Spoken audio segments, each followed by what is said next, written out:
Hi, this is Scott with Specter Gear, and for today's product spotlight, we're going to be taking a close look at our rapid reload pouches for the Ruger Mini-14 and Mini-30 20-round carbine magazines.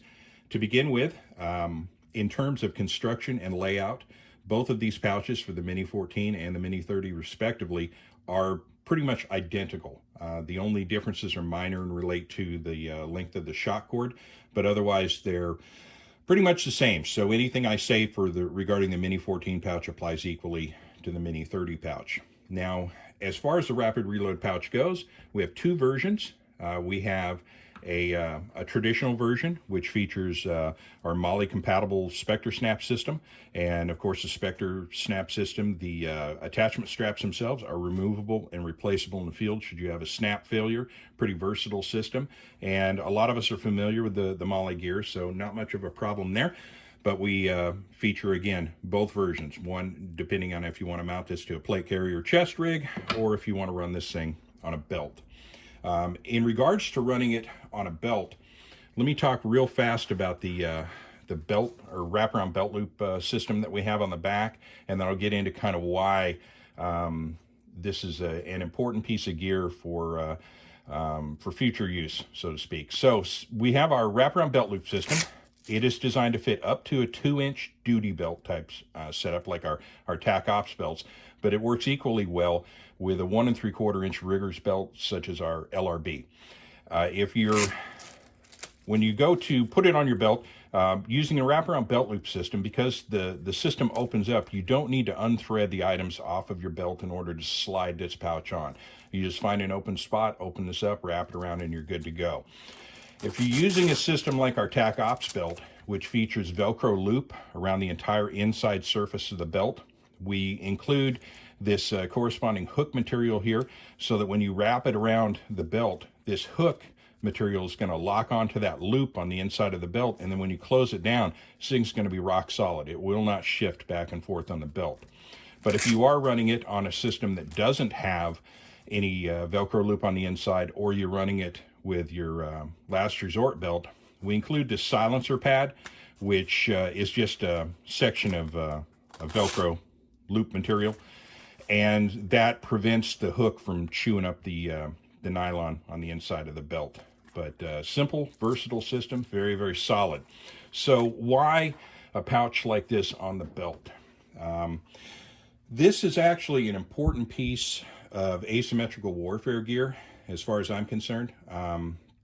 If I had to run a magazine pouch in kind of a covert setting, on a belt, perhaps a rigger's belt, and I've got a cover garment over the top of that, one of the first problems you're going to run into if you're running a conventional flapped magazine pouch is that when you go to extract that magazine out, getting that flap out of the way is actually a massive problem. The flap immediately will run into the inside surface of the cover garment.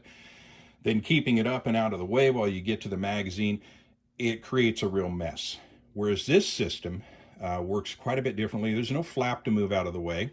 It also is very, very quiet. It's not going to make any sound. All you need to do to get this magazine out of the pouch, because it's now retained instead of a flap and Velcro, it's retained by these 2 1/8-inch heavy-duty shock cords, is just grab this tab and move it either to the front or to the rear of the magazine. And that's it. You're good to go. It comes out quick, quietly, and silently. And you don't have anything that's going to get in the way of your cover garment. So it's a pretty solid system in terms of gear to wear. Well, again, asymmetrical warfare. We'll use that as a term. How about that? Moving to the construction of the pouch itself. The pouch body is 1000 denier Cordura nylon. The inside, it's lined on the inside with 420 denier pack cloth. On the outside of the pouch body, there are 2 layers of modular attachment webbing, or MOLLE attachment webbing, that are bar tacked to the pouch body. And on the inside, and I'll discuss that last, get to the inside, the actual mag cradle system. The pouch body itself, though, is sewn to the back face, as is the either the belt loop or the attachment channel or attachment strap channels for the MOLLE system. They're sewn to a back face that is 2 layers of Cordura nylon and 2 layers of 1250 ballistic nylon within. So a lot of heavy-duty materials. Everything is either quad stitch or bar tacked. A lot of workmanship goes into this. This is going to be a pouch that's going to withstand a good amount of abuse and last you a good long time. The retention cords is retained by this simple cord loop here. So it's a nice quiet system. The retention cord itself is just tied off with a simple half hitch. Should you need to replace your retention cord at any point, we can either provide that to you or it can be sourced locally pretty easily. You can find this stuff at just about any outdoor shop, sports chalet, REI, etc. So getting to the last part of the equation, and that is the actual mag cradle system. This pouch differs quite a bit from what you normally see on a magazine pouch. You'll normally see a simple box system with a drain hole grommet at the bottom. And if you're using this in an environment where you're going to be dealing with a lot of debris, sand, dust, mud, etc., being able to get all the gunk out of your pouch and not have it collect at the bottom and foul up the rounds in your magazine is important. So we came up with this blow-through bottom design. Anything that gets in this pouch is going to get out of this pouch in a big hurry. The magazine itself is retained by this cradle system. It's 2-inch wide 17-337 webbing, 2 rows of quad stitching at the bottom. So it creates a 1/2-inch standoff. So the bottom of the magazine gets no lower than the edge binding. So you're not going to have the bottom of the magazine dragging or picking up any debris out of the bottom of the pouch.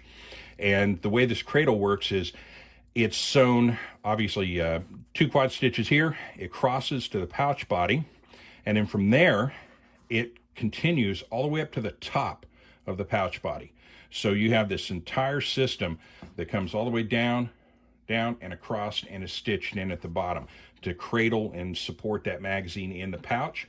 And what this allows us to do, it makes for a very trim, compact design, and it also makes it very easy to build onto that and make the double and triple versions of this. And by the way, all of the materials that I'm talking about here apply equally to the double and triple versions, with the exception of there is no belt mounted version of that. Those are purely modular. And in terms of modular, real quick, these, like all of our 5.56 millimeter pouches and 7.62 by 3.9 pouches, they are 3 inches wide, so they will stack on a carrier right next to each other nicely. Or you can buy the unit where they're all stitched together. It's going to be exactly the same layout on your carrier. As far as the belt goes, just stack as many of these around your body. You're only limited by your physical your physical real estate that you own. Getting back to this, I'm trying to think if there's anything else I should cover. I think that pretty much does it. But this is a very effective design, one that I'm very fond of. I use these a lot. And again, they're extremely versatile for a number of reasons, whether it's like we talked about, wearing a packing some mags underneath a cover garment, or running a 3-gun competition, you name it. From a law enforcement standpoint, this would make a nice little pouch to keep a spare mag on the belt if you're running a Mini-14 system. We also have, as I'll discuss in separate videos, we have the same layout for 30 round 5.56 mags. We have the same layout for 7.62 by 3.9 AK-47 mags, 7.62 by 5.1 millimeter M14 FNFAL G3 type mags, and I'll cover all of those in separate videos. But again, this is specifically pointed towards the Mini-14 and the Mini-30 carbine. So with that, I will bring this to an end. It's gone a little longer than I anticipated, but that's an overview of our rapid reload pouch systems for the Mini-14 and the Mini-30 carbines. And with that, I will say, as I always do, these products are manufactured right here in Visalia, California, in the United States, and can be purchased at www.spectergear.com. Thank you for listening. Have a good day.